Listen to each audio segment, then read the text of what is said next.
एहसन साहब, जो आप फरमा रहे हैं कि पीटीआई ने यह पेशकश की थी कि अगर हुकूमत ये यकीन दहानी करा दे कि आसिम मुनीर को चीफ ऑफ स्टाफ नहीं बनाया जाएगा तो उसके बाद मामलात हुकूमत से सेटल हो जाएंगे, ये बाकायदा पेशकश की गई थी पीटीआई की तरफ से।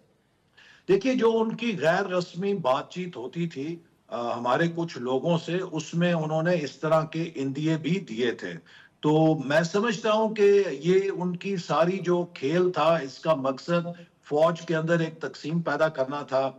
और ये चाहते थे कि जैसे इन्होंने अदलिया में एक तकसीम पैदा की है, उसी तरह फौज के अंदर भी ये पोलराइजेशन पैदा करें। और अगर हमारे रियासती इदारे इस तरह मफलूज हो जाएंगे तो फिर पाकिस्तान की रियासत की साख या पाकिस्तानी रियासत की जो इमेज है उसमें क्या लोग इतमाद रख सकते थे। 9 मई को की गई, और इसमें किसी हद तक मैं खुद को भी हम अलहदा नहीं कर सकते।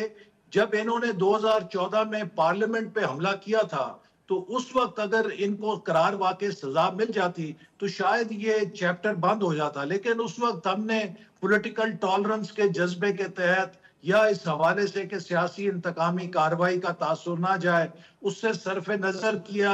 हालांकि मैं समझता हूं कि उस वक्त जब पार्लियामेंट पे हमला हुआ था तो इनका ओपन ट्रायल होना चाहिए था, और उसी तरह इनको सजाएं देनी चाहिए थी जिस तरह अमेरिका में कैपिटल हिल के ऊपर हमला करने वालों को सजाएं मिल रही हैं।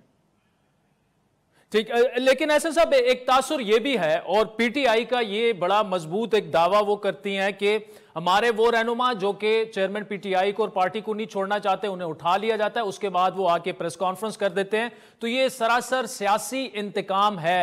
अब आप खुद पॉलिटिकल विक्टिमाइजेशन का 4 साल हिस्सा रहे हैं, और उस वक्त हम जैसे लोग खुल के बोलते थे।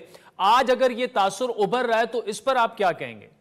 देखिए, पहली बात तो मैं ये कहूंगा कि अगर उन्होंने कोई ऐसी बात की हो कि जो पहले लोगों को मालूम नहीं है, या खुद पीटीआई के वो लोग बात नहीं कर चुके जिनको ना कोई लापता होने की शिकायत हुई, ना उन्हें गिरफ्तार किया गया।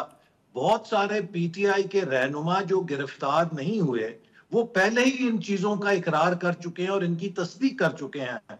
तो लिहाजा ये कोई ऐसी बात नहीं है कि जो पहले लोगों के इल्म में नहीं, या पहले खुद पीटीआई के वो रहनुमा के जो गिरफ्तार नहीं हुए या उनके बकौल लापता नहीं हुए, उन्होंने ये बातें नहीं की।